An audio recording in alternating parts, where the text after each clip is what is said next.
In a small Texas town, where Sunday church bells echoed through empty streets and neighbors left their doors unlocked, a secret was waiting. Secret wrapped in lace, stained in red. She was supposed to be a bride, the symbol of purity, of joy, of a future. But what the town found instead was a body. Mutilated, abandoned, butchered in a way too horrific for even the late-night news to describe. It wasn't just a crime, it was a message. Ritual of brutality carved into the heart of a quiet community. And yet, for decades, no one dared to speak the full truth. Whispers in diners, rumors at the edge of church pews, but never the whole story. Till now. Pause. Low music swells. This is the story of the butchered bride. The brutal murder in a small Texas town that became so disturbing, so unexplainable. It was buried in silence. A story too dark for television. But before we continue, don't forget to subscribe and turn on the notification bell so you won't miss the hidden stories of America's quietest towns and their darkest secrets. The town looked like something out of an old postcard. A single gas station, family-owned grocery store. The kind of place where everyone knew the name of your dog, your grandparents, what pie you liked at the diner. People came here to escape the chaos of the big cities, to live quietly, to raise children under the illusion that nothing bad could ever cross the railroad tracks into their town. But what no one knew was that, just beyond the laughter of wedding bells, something unspeakable was waiting. A night that would forever destroy the peace of this town. The bride's name was whispered with reverence in town. Claire Thompson, 23 years old. A soft-spoken woman who taught Sunday school at the local church. The kind of young woman people described as too pure for this world. Her smile was the kind that made strangers feel at home, and her upcoming wedding was supposed to be the town's biggest celebration in years.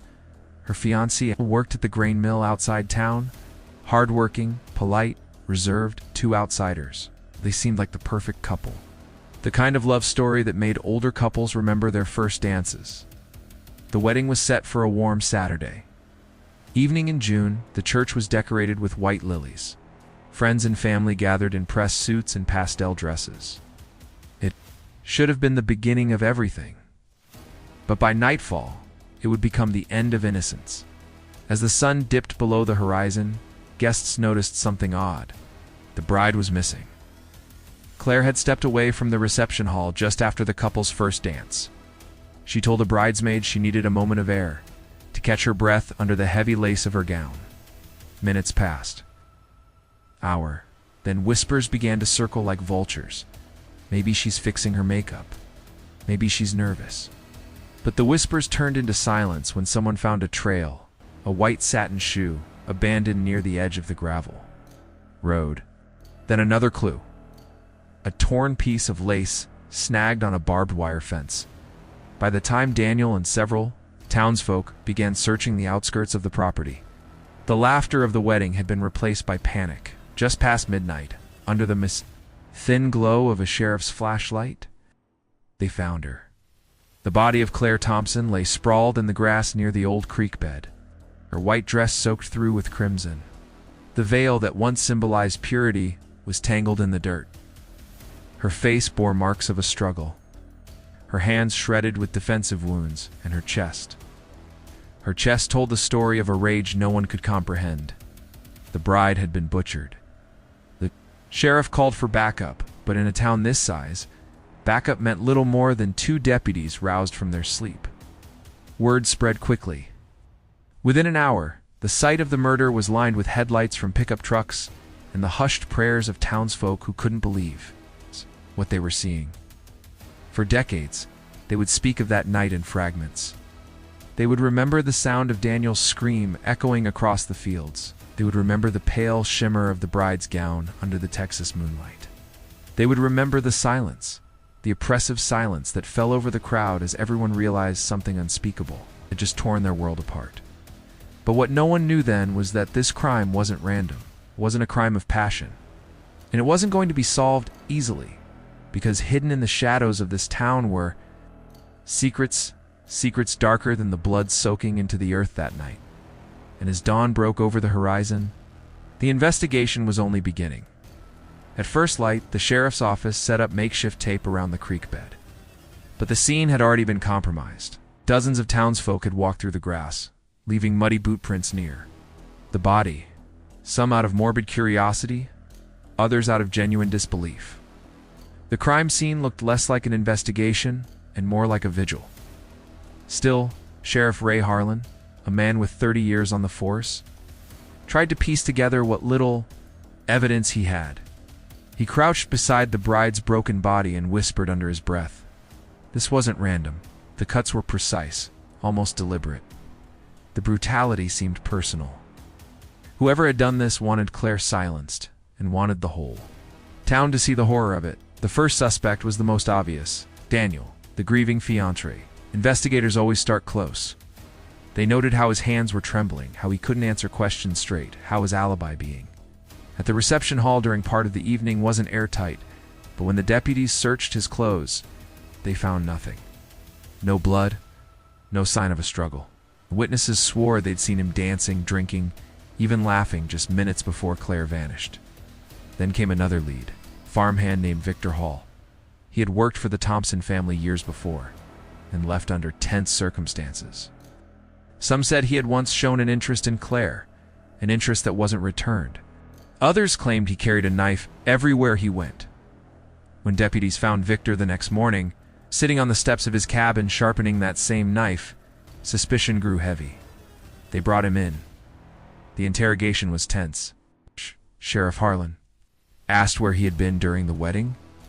Victor leaned back, smirked, and said he hadn't been invited. He claimed he'd spent the night alone in his cabin, no witnesses, no alibi, just his word. But here's where it got complicated. The knife was clean. Too clean. Looked freshly scrubbed, as though someone had taken time to wash away every trace. The sheriff's gut told him something was off. But the district attorney refused to move forward. No blood, no prints, no case, he said. Victor walked free within 48 hours. Meanwhile, whispers spread through the town like wildfire.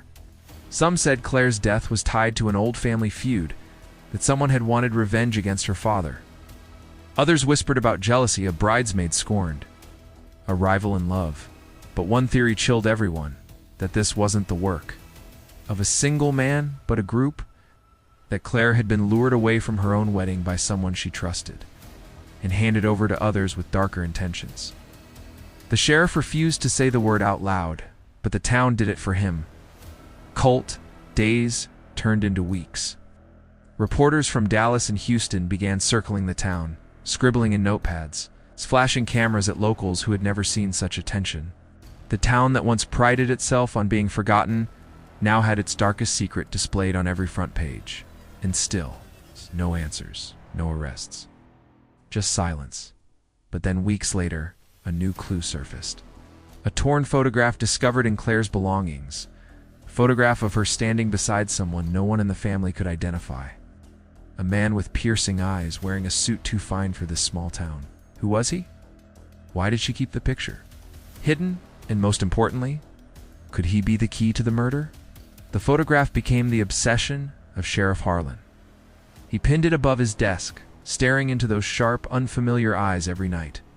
The town swore they didn't know him. Daniel insisted Claire never mentioned anyone like that. Yet the way she stood in the photo, leaning slightly toward the stranger, almost protective, suggested more than a chance acquaintance. Harlan sent copies of the picture to surrounding counties. Weeks later, a deputy from Dallas called back. The man had a name: Richard Hale, a traveling salesman with a reputation as slippery as oil. Known for passing through towns, selling promises he never kept, and leaving behind women he never stayed. 4. And then came the detail that changed everything. Hale had been seen in town just days before the wedding. Witnesses recalled a polished man sitting at the corner booth of the diner. His shoes too shiny for the dusty floor, his gaze fixed on Claire as she served coffee behind the counter. He never spoke to her in public. But afterward, no one knew. Harlan tracked Hale's last known address, a boarding house outside Waco. When deputies searched the room, they found something chilling under the mattress. a piece of torn lace. White, delicate, unmistakably part of a wedding gown. Confronted with this evidence, the sheriff demanded answers. But Richard Hale was nowhere to be found. He had vanished, like smoke in the wind. That's when the case turned darker. The medical examiner released a detail he had initially withheld. Carved into the flesh near Claire's collarbone were faint letters. Not deep, but deliberate. Initials. RHTHE revelation shook the town. This wasn't just a murder. It was staged. Personal, a signature. Rumors exploded. Some claimed Claire had been having second thoughts about Daniel, that she had secretly rekindled something with Hale before the wedding. Others whispered that Hale belonged to a group, men who preyed on young women, leaving cryptic marks as trophies. For Sheriff Harlan, the case had turned into a nightmare. Each lead collapsed into another dead end. And every night, when he closed his eyes, he saw the initials burned into the bride's skin. But then, breakthrough. A farmer 2 towns over reported a trespasser in his barn. When deputies arrived, they found a man huddled in the hay, his fine suit now tattered, his once shiny shoes caked in mud. It was Richard Hale. He didn't resist arrest. He didn't plead innocence. He simply smiled, a thin, unsettling smile, and muttered words that would haunt the sheriff forever. She was never meant to marry him. Brought into interrogation, Hale finally spoke. His voice was calm, almost rehearsed. He claimed Claire had written to him weeks before, begging him to return. She wasn't in love with Daniel, that she felt trapped. But then his story shifted. He admitted she changed her mind, that she told him to leave her alone. And that rejection, Hale said, cut deeper than any blade ever could. When the sheriff pressed harder, Hale leaned in, eyes cold, and whispered, I gave her the wedding night she deserved. The room went silent. Even the seasoned deputies shuddered. The confession was there, hanging in the air like the stench of blood. But one question remained unanswered. Why mark her with his initials? Why leave her body to be found? Hale only laughed. 'Cause now they'll never forget me. Yet even as he confessed, something didn't add up. The wounds, the brutality, the staged display. It seemed bigger than one man, and Sheriff Harlan began to suspect the darkest truth of all, that Richard Hale hadn't acted alone. The town held its breath as Richard Hale was brought to trial. The courtroom was filled with faces that once gathered for Sunday sermons and school plays. Now, those same faces sat frozen in silence, staring at the man accused of shattering their peace forever. The prosecution presented the lace, the initials carved into Claire's flesh, and Hale's own chilling words. It seemed undeniable. He was the monster who had lured the bride away, butchered her, and left her as a grotesque symbol in the grass. But then came the twist. The defense claimed there was no physical proof tying Hale to the killing. No fingerprints. No blood on his clothes. And though his words were damning, they argued they were nothing more than the ramblings of a drifter who enjoyed attention. The jury was torn. Some believed Hale was guilty beyond doubt. Others questioned if he was simply taking credit for a crime too gruesome to imagine. And so, in a decision that rattled the town to its core, Richard Hale was convicted of kidnapping, and acquitted of murder. He would serve years in prison, but not for taking Claire's life.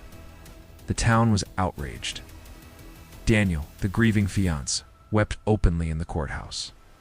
Claire's parents left without a word, their faces hollow, as though justice had slipped through their fingers, and Sheriff Harlan sat in the back, staring at Hale as he was led away in shackles. He knew deep down that the truth was more complicated than any verdict because the evidence suggested something terrifying. Someone else had been at that creek bed. Someone who knew the town well enough to hide in plain sight. Someone who was never caught in the years that followed. The story of the butchered bride became folklore. Mothers warned their daughters not to walk alone at night, couples whispered about the cursed wedding whenever the church bells rang. And every June, as the cicadas sang under the Texas heat, the townsfolk remembered the bride who never made it home. To this day, some believe Richard Hale killed Claire Thompson. Others insist he had help, or that he was nothing more than a scapegoat For darker forces lurking in the shadows of that town, what remains undeniable is the image seared into history. A bride in white, butchered on the night she was supposed to become a wife. A crime too dark for television, but too unforgettable to ever fade. And so the town moved on, but never truly healed. The case remains a scar, etched not just into the earth where she fell, but into the hearts of everyone who once believed they lived in a place where nothing bad could ever happen. Because in small towns, silence protects secrets. And sometimes, the quietest towns hide the darkest crimes.